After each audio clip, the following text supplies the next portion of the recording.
Our first afternoon session is Education Rewired, Redefining the Future of Higher Ed. Please welcome to the rising stage, Michael Horn, speaker, podcast host, and author of Job Moves. Ajita Menon, President and CEO of Calbright College. Tade, Oyerinde, founder and Chancellor of Campus.edu, and Bridget Burns, CEO of the University Innovation Alliance.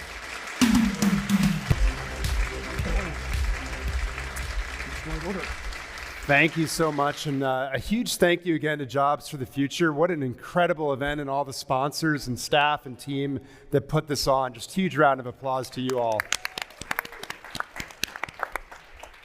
Before my incredible crew here rewires education, I thought it's orientation. We'd get oriented to each of your schools and the schools that you work with, Bridget. So a lightning round to start with an orientation. Orient us to your school, who you serve, because you aren't the traditional college by any stretch. Ajita, why don't you go first, then Tade, and then Bridget, talk about your members. Sure, thanks so much, Michael. So Calbright College is a statewide public online community college that is focused on working adult learners who lack access to educational opportunities and good jobs. So it is designed to be not just online, but flexibly paced, and also to focus in on the skills needed to see success in both the education and the job marketplace. Hi, I'm Tade. I'm the Chancellor at Campus. We acquired a two-year college about 4 years ago, and it said, how can we reimagine how these institutions run? Specifically, we were inspired by the work at CUNY ASAP to drive up completion rates, and we also thought that if we leveraged a network of adjunct faculty from some of the most recognizable institutions, Princeton, UCLA, and Stanford, to teach two-year courses, we could sort of make people excited about two-year institutions. And then the last thing we did was we said, let's make sure our tuition is priced well below Pell, so students can afford, if they're Pell eligible, to attend tuition free, and if not, then they can still pay their tuition with 3 months working at a summer job. And so that's Campus, 2 years with us, and we help students transfer into four-year universities to complete their degree or start working right away. Our typical students aged 18 to 25, and it's live online learning experience. Cool. Bridget Burns with the University Innovation Alliance, which, if you don't know, we're kind of like the Ivy League of student success innovation. We have 19 institutions. They're all large public research universities in 19 states. But before you think of the stereotype of who those students are, they are not. It's 570,000 students. 170,000 of those are low income. They are new majority learners. They are transfer students, first generation students, working students. So we are really like educating the future of America. And these institutions are, we're going to go to talking about changing higher ed. These are the institutions who it was their idea, and they've been doing it for a decade, and they've already produced 164,000 more graduates in the past decade than they were supposed to, because their work is legit. So that's what we do. Perfect. So we're at this point, it's not news, where higher ed is at an inflection point, not just because of the current administration's actions, but also we've got the demographic cliff that kicks in after this year of high school graduation, declining rate of college going from high school seniors, escalating expenditures, unsustainable business models in some cases, emergence of new and innovative colleges that we're seeing and other options, and the changing nature of work, of course. AI has been a hot topic here. It seems poised to accelerate, whether it's taking away the entry-level job as we've known it, or more. And so I want to start at the policy level, though, against that backdrop. You all get the magic wand today. You can change anything in federal policy. Funding, regulation, legislation, whatever you want. What would you fix to unlock real innovation on behalf of students? In other words, what's that big barrier standing in the way from your point of view? Tade, why don't you kick us off, and then everyone can pile in. Sure. I think we have a magic wand with AI, but I'll use the policy magic wand, and I think it's two things. One, double Pell for institutions where Pell Grant is already more than 50% of the published tuition rate. So basically, if you're going to a community college or a two-year college or one of these innovative low tuition, high ROI models, you should be able to get enough to cover not just tuition, but the cost of living, so that you can work a little bit less at Starbucks or Forever 21 and focus a little bit more on school. And then number two, I think, would be the really annoying thing is that the kids who do get to graduate from a 4-year degree, who start off at a community college, typically will graduate with 130% of the credits needed to get a bachelor's. Why? Because the 4-year universities are saying, no, your calculus 1 is not the same as my calculus 1, even though calculus hasn't changed in 400 years. And so it's like, taxpayers are wasting all this money paying for kids to take the same class twice. It makes no sense. This is what Doge should have done. What Doge should have done, okay. On that, Ajita, yeah. Well, I guess coming from the policy and regulatory space for a long time and seeing and understanding the need to have compliance, regulation, and an attention to quality, especially when we're talking about public investments in post-secondary education, I actually like to step back and look at it from the perspective of the lens of the learner. So what do we need to have capability to deliver for in terms of educational opportunities, in terms of the types of experiences, the changes in structure, the changes in cadence that are required to actually meet what lived learners experience in their real lives? And so I will say that the compliance and policy regulatory structure as it stands is built for a traditional model. It is not built for an innovative model, and it is not built for flexibility that our learners need. It is not built for the understanding that services and supports and the ways that we interact with our learners has to fundamentally look different. And so our organizations have to transform to function differently. And so for me, if I could wave a wand, I would create space for that experimentation and that work to happen in ways that allow us to actually measure outcomes and quality instead of be governed exclusively by inputs. So I'm kind of a weirdo in that I've never really had a policy agenda because my states, was started by the university presidents, and we started with 9 red states and 2 blue. We've always been, agnostic about partisan issues. We've actually tried to prove that we don't need to be told what to do. We implemented AI-enabled chatbots in 2017, so we're just basically stay out of our way, don't make things difficult. We'd like less compliance and actually just make it so the innovation's easier. I would normally say that, just please stop, leave us alone, we've got it.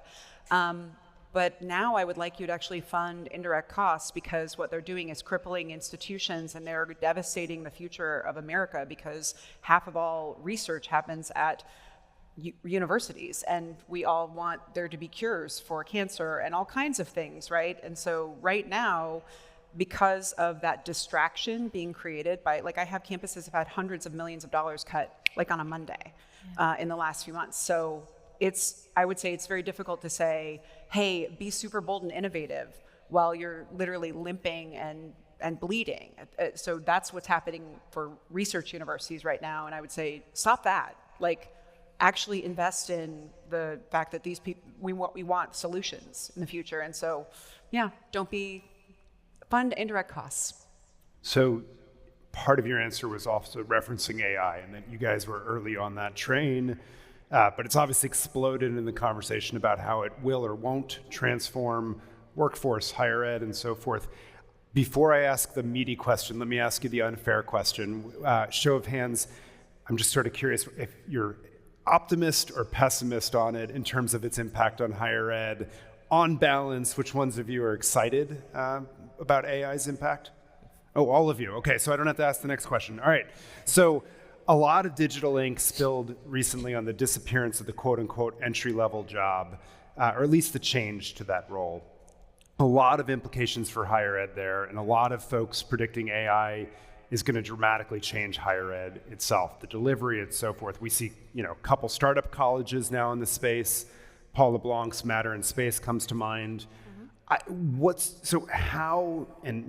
How is AI going to transform higher ed? What's the bull case that you all are excited about? I will say I am optimistic, but I maybe should have had a little caveat, a moderation to that. I will say I think the capability is great.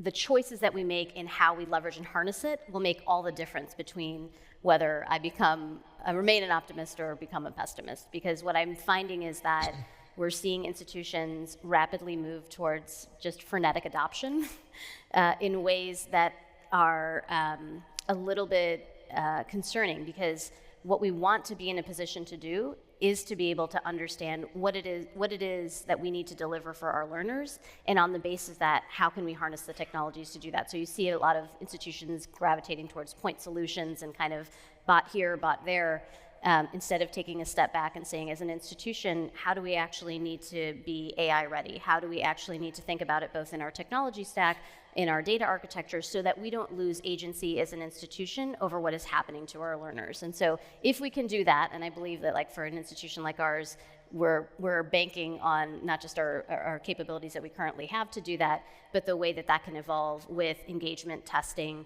and actually working with technologists to develop the right tools and interventions for that delivery. So I think that's, the boundaries are limitless in terms of every aspect of student navigation to AI companions to the work that can be transformed to personalize learning and instruction in ways that accommodate different learning styles and objectives in a way that will help us move closer to universal access. I think the challenges are, again, going to be constricting because nothing in our traditional systems, our mindsets, and our actions are aligned to change just yet. Maybe let's start there, Bridget, before we go into the first half of the question. Like Ajita's sense of the freneticism right around the AI point solution here. This is a movie you've seen many times before, I think. So like, how should we be thinking about that that sort of hype cycle that we're in right now and maybe tempering ourselves? I mean, like this has been happening with ed tech for a long time, right? Where it's like widgets and it's going to be this shiny object over here that's going to save everything. And what I've learned over time in the last 11 years is at the end of the day, it's a tool. I'm optimistic about it. It's really how you use it. That is always the issue, right? It doesn't matter if we're talking predictive analytics or chatbots or whatever. It's how you use it and whether or not you have tackled the actual issue that we need to, which is implementation.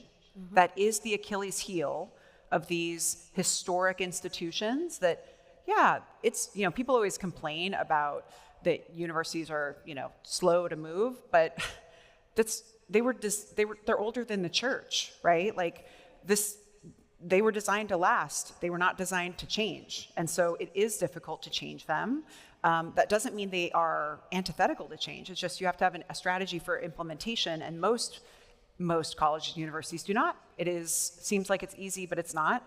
And so, yeah, you'll see some exemplars who are going to kill it with AI, and then you're going to see a lot who are like fumbling. And I think there are great use cases, and we have to make it easy and accessible no matter how resourced you are. I'm more worried about regional publics, struggling small institutions who I will never know. How do you leave breadcrumbs for them to make it so that they can use AI to be able to, again, at the end of the day, this is about personalized learning. Every student deserves the opportunity to have personalized learning and have a great educational experience. And I think that if you use AI strategically, it can help with that. One of the things we always, we do nuts and bolts innovation, like stop sending 450 emails to every incoming student. That's an easy place where, literally, our campuses have found that they send 450 emails in 3 months. That's a story I've been telling for a long time. You could use AI to do a communications audit, and it would profoundly change the experience of incoming students. Let's do that. That's going to be amazing, right? All about implementation. That's going to be the Achilles heel. So, yeah. Tade, what's your take on this? Yeah, so I've actually had the privilege. Sam Altman was our seed investor. Thankfully, I got to meet him before he launched ChatGPT. Probably would have been impossible now, but I think he said something about four and a half years ago that stuck with me, which was AI is not going to replace these entry-level roles you're talking about. It's actually more so that people who know how to leverage AI effectively are going to replace people who don't. And so we're seeing that internally. We have our software engineers, our senior software engineers, leveraging Cursor, Replit, sort of GitHub, Copilot, and they're actually doing the work of, one senior software engineer is doing the work of a senior software engineer, 2 mid-level engineers, and 5 entry-level engineers. It's unbelievable. More than half of the code we've written year to date was actually written by AI. And so I actually think it's much more about, as institutions, how can we figure out in which different programs, which different degrees we're offering, where AI's capabilities today are actually already changing the work that students are expected to be able to do when they graduate. The bar just went up. Nobody has time anymore to be holding a college graduate's hand, wiping their tears when they make a mistake with their coat. Like, you really need to be good. You need to have actual experience building real technology that's deployable. And the beauty is that it's actually possible. Like, students can build full applications while they're in undergraduate, and then they can actually have much more experience when they, by the time they graduate, if they're leveraging these tools. So I think that's one side. And then the second piece is, when we're deploying AI internally, I think transformation and sort of like deployment and sort of integration is key. But our philosophy is, let's free up humans' time to spend more time with students. And so let's automate, we actually, first and foremost, we actually don't automate all the things like going out to students, and we haven't deployed a chatbot in front of our students. It's actually about like all the financial aid packaging and all the audits that we have to do, and making sure that classes are having active learning. We have clear policies on faculty have to intersperse their lectures with polling and active learning. We know has pedagogical benefits. Like, let's audit every lecture that's recorded, and let's make sure that's happening. Like, we're actually doing these things, deploying this technology to sort of enhance the back office processes. I love that when I hang out with you, you have like the coolest names to name drop. It's like Sam Altman's, like we're like besties, hang out with Shaq, no big deal. You reached him at the right point, no question about it. Speaking of Sam Altman, you mentioned, right, like people with AI experience will eat those without. And it's also true that more people are learning while they are working, right? And whether that's through tuition benefits, employer training, apprenticeships coming up, certificate programs. And I think my push based on the research that I've done is, rather than trying to get skills-based hiring to happen, the question I would say is, how can we get higher ed institutions that are already focused on equipping students with the knowledge and skills like you all do, but to integrate real work experiences in, and the connections and social capital that they're going to need to thrive to really into the academic experience itself. And I guess, Bridget, I'll start with you on this. Is this simply a matter, though, of revamping career services to better land internships, or is this something much more fundamental in the DNA of an institution to move us to that point? I mean, I think it's fundamental to the DNA now, right? I get it. People have been talking trash about higher ed for a long time and complaining about, the jobs conversation, and I get it. We were we weren't crisp in our messaging. We have struggled to articulate the full complexity and breadth of how we prepare students for jobs, because the answer is not particularly crisp, right? People think it's career services. No, career services is the backup plan. If you didn't actually take advantage of your educational experience, if you didn't activate all of the potential experiences to do an internship, to do some kind of a cool, interesting project, to be part of student government, or all these things that are actually how students learn skills that are connected to the academic experience. If you didn't do that, the backup plan is career services. So when we're talking about this, too often people are looking at career service. It's not you're not doing enough. It's like, they're not understanding. It was never about that. That was only for the students who wake up right before they graduate and are like, oh my God, I don't have a job. Where do I go? We have an office with 3 people in it for you there. They're going to help you, right? But the rest of it was not designed. So I think there's just a fundamental misunderstanding of how this was designed. It wasn't originally designed to get you a job. It was correlation causation. It was designed for so many things, for the awakening of the soul, for you to achieve your full potential in life, to become a better citizen, all of these things. And it just happens that also makes you more likely to be employed, and you're going to earn more over your lifetime, et cetera. But now we operate, and we seem to think it's like a slot machine. I put my quarter in, where's my job? And we never actually changed the way that we funded them, so we're catching up. But our institutions, we think the future of career services is in the classroom, that every class that you take should have a career readiness experience starting at day one, that you should, yes, internships, paid internships, quality internships. We have things like Work Plus at ASU, where it's actually about making sure that every on-campus job is actually got professional development and coaching, and is actually going to be equipping you to get a job in a job interview, right? So I would just say that was a lot, that, but we were slow on the uptick as a sector. I admit that. I think it was because of the design, but my institution's like, this is the priority. This is definitely where we want to go. We got the message. So I think higher ed, I'm bullish about our ability to transition this. Yeah, internally, we're seeing as well, the way we hire software engineers is completely different than at every year in the past. Like, we've just switched it this year. It's much more about output. Software engineers can leverage these large language models, these AI programming tools, to do the work of 10 engineers in a few hours.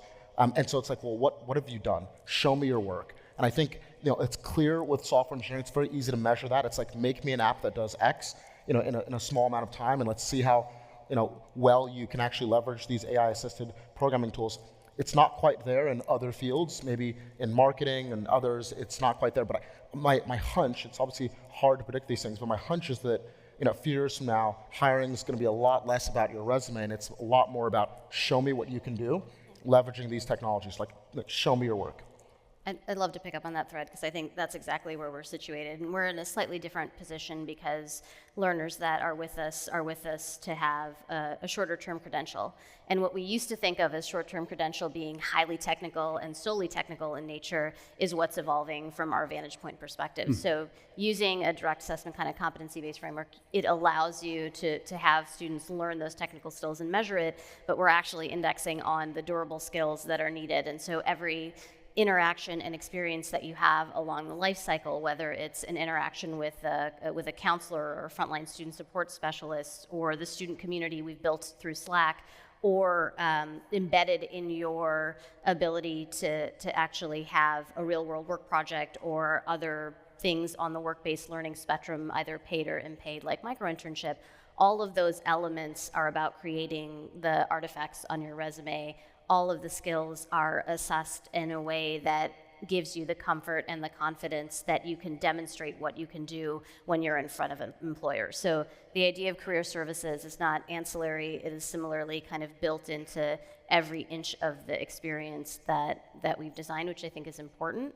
The sort of push on it that I would have is part of why we did that and why we learned that we needed to do that much more aggressively, was because our experience in this part of the sector is that folks who graduate with just that technical credential actually don't have any work experience, and so we're figuring out what's the right dosing on work experience and artifacts on your resume that actually help you approximate what an employer is looking for. And so we don't know if we've got it completely right, but that's the direction that I think is important to think about and head in when we're looking at different levels and types of credentials and what they, what the return on the value is in the labor market. So given that answer, this last question as we start to wrap up may be totally unfair, but I'm going to still ask it, which is I want to fast forward to 2035, put you all in the position of making predictions or ideal state, if you will. How do you hope the relationship between higher ed institutions and work will look different from the way that it does today? I will say I want there to be kind of continuous doors open for learners regardless of where they start. So we talk a lot about capturing learning in all these different places and then using that to kind of translate and position people for credit in the higher ed, higher credential market, like the degree marketplace. And we talk a lot about the immediate kind of transition into the labor market and a job coming out of a shorter term or a non-degreed credential.